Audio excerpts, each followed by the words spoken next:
Hi, I'm Mo Volans, and in this Fast Track course, we're going to be taking a look at the player devices that you can find in Reason.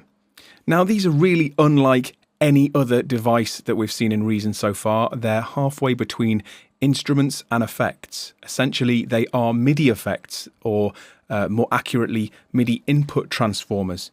What they'll do is they'll take incoming MIDI or MIDI that is playing back, and they will change what it's doing. And the result is essentially an effect.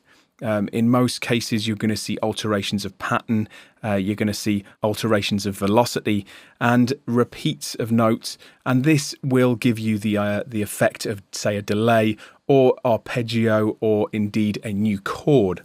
Now, there are 3 devices in this group, and of course, we're going to be taking a look at each of these in detail, and I'll be showing you creative examples of how to use them, how to combine them, and of course, the basics and how to insert them, etc., and whereabouts you put them in your rack. But before we do that, let's take a little bit of an overview of the 3 devices we'll be covering in this course.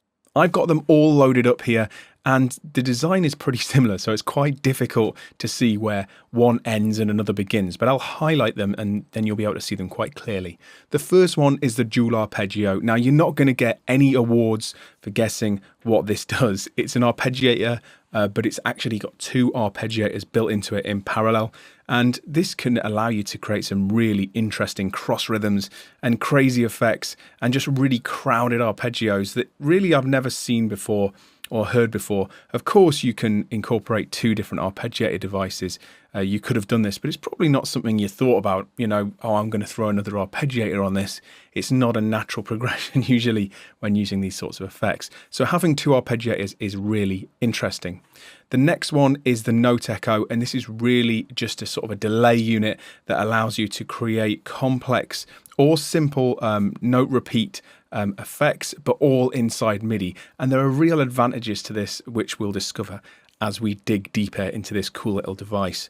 The last one is Scales and Chords. Now, Scales and Chords can do a couple of different things. It can create your chords for you, or it can make sure that you're playing in tune, and it can give you sympathetic melodies based on a specific scale. And really, if you're not an amazing musician, this is going to be a bit of a godsend.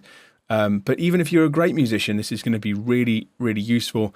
It allows you to create ideas very quickly and really test out synth patches. This is what I'm finding it very useful for, is creating a great synth patch, or you're tweaking a synth patch. You can just have a chord progression instantly programmed almost using this device. So we've got these 3 separate devices. We're going to look at them each in turn, and then I'm going to show you how to put them together and incorporate them into combinators to create sort of monster MIDI effects devices.